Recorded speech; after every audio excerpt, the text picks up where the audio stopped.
Fuera de tiempo. Una hora para saber por dónde van la política y la economía. Diego Genú. Hasta las 12.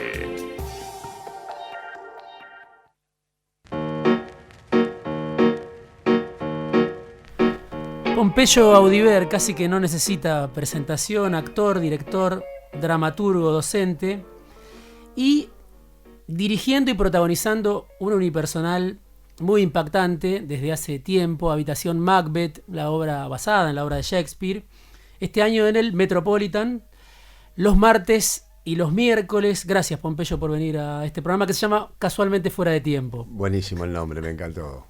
Gracias a vos. Bueno, es una obra obviamente que ya la vio mucha gente, es la 4ª temporada, es la primera en el Metropolitan, que para los que no somos especialistas en el teatro, salimos impactados, apabullados, conmovidos, choqueados por ese despliegue escénico. Y lo particular de esta obra es que es un solo cuerpo, el tuyo, que interpreta a 7 personajes. Vos decías en alguna entrevista que leí o que escuché, un cuerpo habitado por encarnaciones. Y la primera pregunta es, ¿qué es lo que ese cuerpo transmite o le quiere decir a una sociedad como la actual, tantos siglos después de que Shakespeare escribió su obra, ¿no? La obra en la que te basás. Sí, hay dos niveles ahí de significación que están cruzándose todo el tiempo. Uno es la obra de Shakespeare y todos sus signos, sus temas, toda la tragedia histórica, la metáfora del converso, todas las cuestiones sobrenaturales que asedian a la identidad. Y otra es la forma en que esa tragedia está siendo producida, está siendo llevada está siendo representada por un solo cuerpo, un cuerpo habitáculo de encarnaciones, un cuerpo mediúmnico en el que van sucediendo todas esas identidades que habitan la obra de Shakespeare.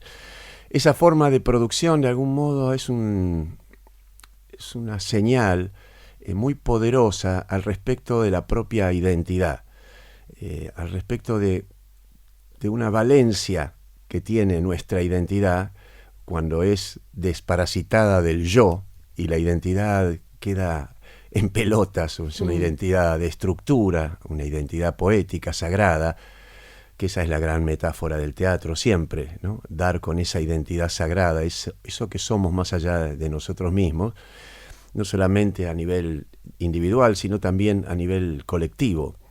El teatro de algún modo señala que la identidad es un campo ficcional, alienado, y que el frente histórico también lo es. Y que tal vez la identidad individual está alienada, porque lo está, el frente histórico en toda su dinámica perversa, convulsiva, epiléptica, unidimensional. Así que de algún modo creo que el cruce de la obra de Shakespeare, que habla de asuntos sobrenaturales, de asuntos históricos, con esta forma de producción, produce en ese punto de encaje que es la obra, y cuando sucede, una doble conmoción en el espectador, la vinculada a la reflexión al respecto de la ficción histórica y de toda su dinámica perversa y mortal, y también la vinculada, paradójicamente, a la identidad sagrada, poética, a salvo de todas esas alienaciones, ¿no? Es una obra paradójica porque por un lado señala que estamos en una encerrona de un nivel así de extinción, te diría, sí, un nivel trágico, y por otro también señala que las fuerzas de la identidad poética están ahí, latiendo y vibrando, y que pueden ser convocadas en este momento trágico a ser un vector de salida, una zona de unidad o de resignificación de nuestra posición en un momento tan trágico. Sí, vos decías en alguna entrevista, también creo que en la revista Crisis, somos cuerpos que cuelgan abajo de una cabeza copada por el enemigo. Sí. Abajo de la cabeza cuelga un cuerpo que no hace nada, salvo comer, consumir, pagar y dormir. ¿Qué capacidad tiene ese cuerpo, no? Que en la obra se ve muy bien porque vos actuás 7 personajes que dialogan entre sí al mismo tiempo. y por eso también conmueve, impacta, pero digo, ¿qué capacidad tiene ese cuerpo que está debajo de la cabeza, copada por el enemigo, de rebelarse contra su cabeza, contra su época? Es cierto, tal cual. Nosotros somos, en esta sociedad, somos cabezas que van flotando y que tienen abajo un cuerpo colgajo que no hace nada, que no conecta con nada, que no despliega ninguna música. Me refiero a que son cuerpos que no tienen acción, están totalmente desactivados nuestros cuerpos. Y creo que en eso también tienen mucho que ver las redes, las plataformas, ¿no? Todas esas formas en que el imperio y el poder de algún modo nos detenta a través de esas ficciones de las que somos tan sí, como ávidos. Y creo que en el caso del teatro, sobre todo cuando el teatro tiene esta dinámica física como zona imperante, lo que se reconstituye es esa identidad física, compositiva, musical de los cuerpos, donde la cabeza es algo más, es una parte más, pero queda muy a salvo la potencia poética y hasta diría metafísica de esos cuerpos, de los cuerpos, ¿no? Me parece que se trata de restituir al cuerpo. Lo mismo pasa también en lo histórico, ¿no? Cuando los cuerpos salen a la calle, cuando los cuerpos cortan rutas, se manifiestan, gritan, hacen fogatas, se reúnen, los cuerpos vuelven a ser el signo histórico por excelencia y la realidad cambia. O cuando los cuerpos no se presentan en el trabajo, en un paro general, ¿no? La potencia significativa de los cuerpos también al nivel histórico en las luchas sociales, cuando los cuerpos caen, los compañeros que caen en las luchas callejeras, en las luchas sociales, también esos cuerpos después son emblemas y signos de un momento y quedan ahí vibrando para siempre en nosotros, ¿no? Y dándonos un aliento también a nuestros propios cuerpos para seguir en esta acción de resistencia. Vos reivindicás, y lo mencionás así, las fuerzas puras del teatro, ¿no? Como una forma de resistencia contra fuerzas, decís, que nos gobiernan, que nos controlan, que nos llevan a la impotencia, que nos operan. Y justamente Milei diría, bueno, son las fuerzas del cielo las que nos controlan, el presidente que hoy tenemos, las que nos gobiernan. Yo pienso a veces son las fuerzas del mercado, ¿no? Las que nos controlan, nos operan, nos gobiernan, nos llevan a la impotencia. No sé cómo las describirías vos a esas fuerzas que de alguna manera llevan a los cuerpos a la impotencia o a la sociedad a la impotencia. Sí, hay algo de lo que tramita la obra de Shakespeare, Macbeth, en relación a esto que vos me estás diciendo, y que tiene que ver con que es esa sospecha que él erige al respecto de que la realidad histórica está siendo digitada y manipulada por fuerzas sobrenaturales, oscuras, que es una vieja metáfora griega también esa, que nos detentan como piezas en un tablero predestinado, donde ya todo está escrito y nosotros somos simplemente actores de ese acontecimiento y de esa dramaturgia sórdida, oscura, larvada, de esas fuerzas oscuras. Yo creo que existen esas fuerzas oscuras que los conspiranoicos sitúan como fuerzas extraterrestres o intraterrestres o fuerzas dorsales que se agitan en los pliegues de la realidad y que no están a la vista, pero que existen y viven a costa de la energía psíquica nuestra, de nuestro sufrimiento, incluso diría hasta de nuestras alegrías o todo esto que nos sucede cuando vemos esas series por las plataformas, ¿no? Todas esas emociones de las cuales viven esas fuerzas. Creo en el caso de Milei que él está alentado por esa fuerza, está cooptado por ellas, abducido a lo mismo que todo lo que significa el poder a nivel mundial, diría, esta famosa imagen del dólar y la pirámide con esa cúpula que está arriba de todo, que está como escindida de la estructura básica y que se alude también en ello a esas fuerzas sobrenaturales, ¿no? Me parece que el poder, de algún modo, responde a esa zona oscura. Y que las zonas luminosas del ser, las zonas artísticas, poéticas, como que la religión, sí, también las señala, aunque de una forma más limitada, pero yo llamaría las fuerzas poéticas del ser, de la identidad, son las que están siendo lapidadas por esta ficción unilateral que crea esa zona de oscuridad, ¿no? Por esta compulsión individualista, por todos estos mecanismos con los que somos dominados, que tienen que ver básicamente sí con el individualismo, con el cerrar, con el dejar de estar en conexión, todo lo contrario a lo que sería una naturaleza poética que es conectiva por completo. Esta metáfora de Cristina de la patria es el otro, habla muy a las claras de esas tendencias políticas conectivas y poéticas. Así que me parece que se trata de eso, de una encrucijada siniestra vinculada a fuerzas invisibles que operan sobre la realidad a través de personajes permeables a ellas, que son siempre los personajes más débiles, ¿no? Todo el poder en general está lleno de esos personajes muy débiles, que son títeres perfectos para estas ocupaciones, para estas habitaciones que suceden allí. También al mismo tiempo son fuerzas en contradicción que atraviesan a toda la sociedad, no solo a algunos personajes del poder, ¿no? Es cierto. Que llevan a que una sociedad vaya y venga, es cierto. En algún momento apueste por una cosa, al día siguiente se desdiga, sí. Porque, pensando en las fuerzas, yo digo del mercado, pero otro tipo de fuerzas, vos decís fuerzas oscuras, Sí. Está la contradicción en cada uno de nosotros o en la sociedad, ¿no? Sí, esas fuerzas operan sobre nosotros, sobre nuestras zonas débiles. Los seres humanos tenemos esa debilidad y el trabajo justamente es poder sobreponerse a ello. Yo a veces pienso porque tengo gente conocida o vecinos que son gente buena, uno los ve de a pie, aún en circunstancias más comunes, y son buena gente y han votado por un plan oscuro y siniestro.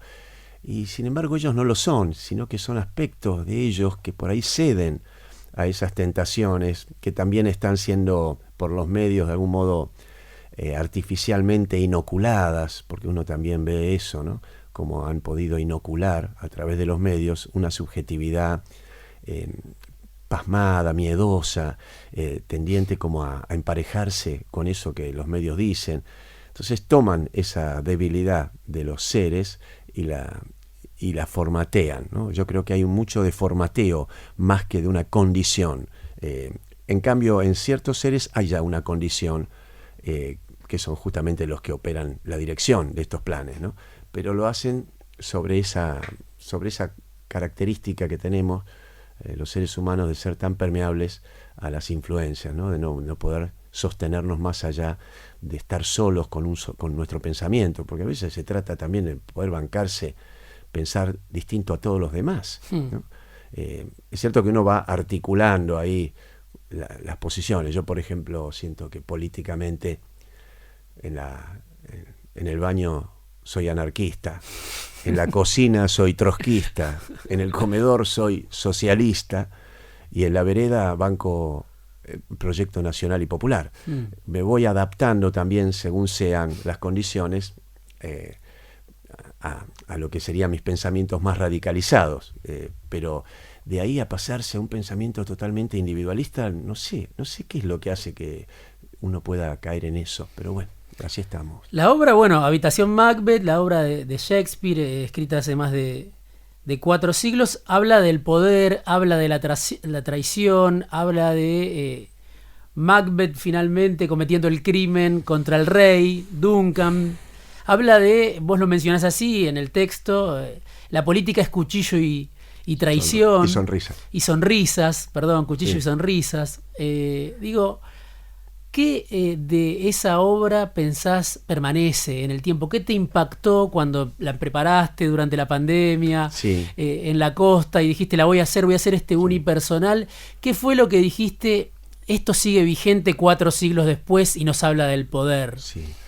Me atrajo mucho esto de lo que estábamos hablando, la idea de una personalidad histórica que es doblegada, dada vuelta como un guante por fuerzas sobrenaturales que se le cruzan en el camino y puesta a valer en contra de lo que era.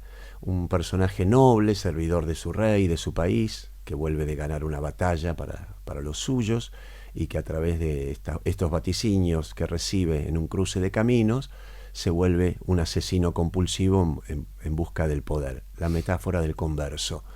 Eso me llamó mucho la atención, me pareció que era hermosa la forma además en la que está sucediendo también a través de los textos, que son tan bellos.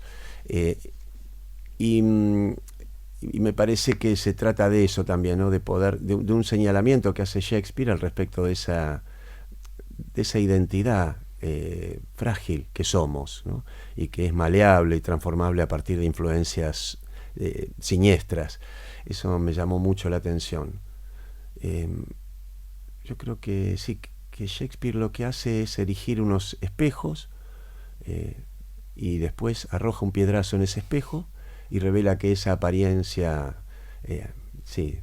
era falsa, que esa apariencia responde también a unas zonas que no son tan superficiales, sino que vienen de otro lado, que son zonas profundas, que están que hay una hondura por detrás del espejo que conduce a zonas luminosas y a zonas oscuras. En el caso de Macbeth, a zonas muy oscuras, ¿no? Eso, la tragedia está muy bien escrita, es precipitada, todo se va dando de una forma muy abrupta. Eso también me llamó la atención, como las obras de Shakespeare suelen ser más, se deslizan con más tiempos, tienen sus arreglos para que las cosas vayan sucediendo. Acá no, acá todo sucede de golpe. Eso también me atrajo mucho. ¿Por qué elegiste a un personaje como Club, ¿no?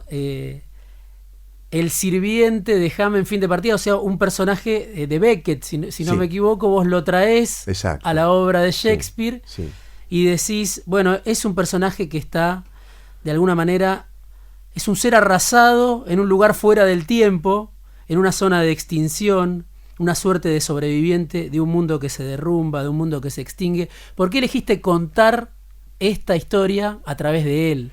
Es cierto. Es curioso porque es un personaje que apareció sobre el final, cuando yo estaba haciendo ya las pasadas de la obra y se las mostraba a mis amigos. En el lugar donde yo estaba no se podía producir un apagón total para los cambios de escena. Entonces, cuando yo cambiaba las cosas de lugar entre escena y escena, se me veía y me daba vergüenza eso. Entonces empecé a actuar una suerte de personaje mecánico, una suerte de bicho, que me remitió de inmediato al personaje de Club, de Fin de Partida, de Beckett, que yo ya había hecho con Lorenzo Quinteros. Entonces empecé a actuar ese otro personaje en los cambios, como servidor de escena. Y de inmediato se me armó algo que a la obra le estaba faltando, que es el concepto más hondo, el concepto central, que es ¿quién es el cuerpo habitado que hace todos estos personajes? ¿Cuál es el último remitente de esta operación Macbeth, o de esta habitación Macbeth?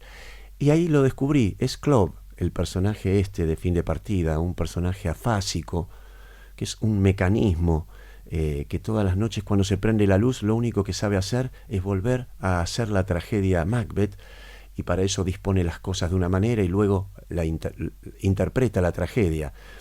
Y ese personaje que es, como lo plantea Beckett siempre, como todo su dramaturgia, es un personaje que no tiene historia, que no sabe de quién es, de dónde viene, a dónde está perdido en un teatro, en un frente teatral, y lo único que sabe es ser un mecanismo teatral, y en este caso un mecanismo destinado a representar esta obra. Es una alusión también a un nivel prehistórico y posthistórico. Cuando el mundo se derrumba y queden solo fogatas en una llanura, van a haber personajes como Club a cargo de representar algunas obras que han quedado vivas y que todavía pueden vibrar en esa extinción. Me imagino a Club rodeado de piedras al lado de una fogata, en ese páramo de huesos, con unos seres que miran asombrados cómo va transformándose en uno y otro cuerpo, llevando adelante todavía Macbeth de Shakespeare como su cometido, como su cruz. Así que me pareció bueno la forma casual en que apareció el último remitente cuando estaba haciendo esos ensayos generales. Hablabas de la cuestión del converso también como tema central de la obra, y te escuché en alguna entrevista o te leí en alguna entrevista señalando el rol de Alberto Fernández, ¿no?, como uno de los grandes responsables, o quizá el mayor responsable del ascenso de Milei. Y ahí te pregunto, ¿no hay además una derrota más general que excede a Alberto Fernández, una derrota, si querés, económica, cultural, política, que trasciende, digo, en el drama del Frente de Todos, si querés, pero en el drama podés decir de la sociedad también? ¿No hay un drama más general, una derrota más general que excede la defección, si querés, del expresidente? ¿Cómo lo ves? No, él es el responsable central. Su defección, su traición, su hedonismo, son los que han conducido a esa decepción y a esa ira que se manifestó en el voto a Milei. Es cierto que hay todo un dispositivo mediático mundial destinado a formatear las subjetividades y a que que se produzcan estos fenómenos de ultraderecha, pero sin la positivización que generó para que esa penetración subjetiva Alberto Fernández no se hubiera producido. Incluso yo creo que porque él y su camarilla de hedonistas generaron un clima y una cuestión endógena que se cortaron de todo. ¿Por qué no hicieron una mesa política donde estuviera Cristina, los CGT, los gobernadores, los movimientos sociales y dirigían al país desde esos consensos que pudieran haber surgido en una mesa política más amplia, y él se hubiera apoyado también en zonas donde hay territorialidad representada, porque él no representa a nadie. Él es como un visitador médico, alguien que pasaba por la esquina y le dijeron ponete acá porque sos un buen conductor también de esta imagen que quería Cristina producir de la transversalidad, y era un personaje fiable para ese propósito de transversalizar, y sin embargo hizo todo lo contrario. No sé cómo se creyó eso.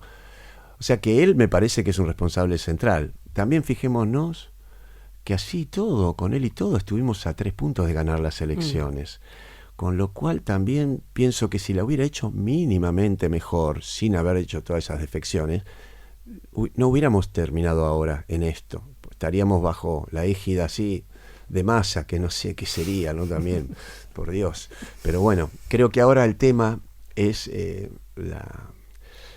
la definición de un nuevo referente que no sea ni como Massa ni como Scioli, ¿no? El tema de alguien que sea nítido. El tema de la nitidez política es clave. En eso me parece que nos equivocamos. Es preferible algo más nítido que esas zonas ambiguas. Massa, Scioli y Alberto son personajes muy ambiguos. En cambio, Milei es muy nítido.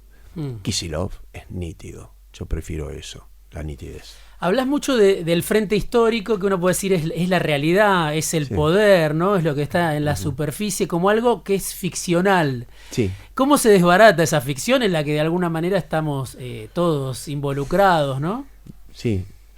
Yo creo que esa ficción está destinada a perpetuarse, pero que puede menguarse a través de ciertos procesos históricos más conectivos, más sociales, más abiertos, más poéticos de algún modo. Hay extremos de esa tendencia que se han revelado también paradójicamente contradictorios, ¿no? Me refiero a las experiencias que tuvo el socialismo, que terminan siendo burocráticas, personalistas, etcétera. Pero creo que todo lo que tiene que ver con las experiencias latinoamericanas que han habido son positivas, y en ese sentido el frente histórico es un poco menos ficcional. Creo que la verdadera fuerza de choque, el piedrazo en el espejo del frente histórico, sucede en el nivel del arte. Lo artístico es la zona en donde podemos romper o violentar esa costra de agua muerta que es el frente histórico, esa estabilidad aparentemente irreductible, impenetrable, y rompiendo ese espejismo, acceder a esas zonas de fondo de la identidad de las que estuvimos hablando recién, de naturaleza poética o metafísica. Y en la medida en que nuestra identidad se relativiza, es mucho más fácil relativizar la identidad del frente histórico en su forma de estar constituida. Es mucho más fácil la conectividad. Cualquier versión artística de nosotros mismos siempre va a superar a la versión histórica. Y cuanto más poética sea la versión artística, y en ese sentido me parece que el teatro tiene que arrojar aún más piedrazos en el espejo también en sus formas de producción, no condescender tanto al espejismo, al naturalismo, al realismo, sino más bien producir violentaciones, como violentaciones también el cuadro Guernica de Picasso, ¿no? Que uno ve que es un cuadro que habla de un suceso histórico, pero lo más político de ese cuadro es la forma en que está siendo hablado ese suceso histórico del bombardeo nazi, el piedrazo en el espejo que él arroja en las apariencias de la representación.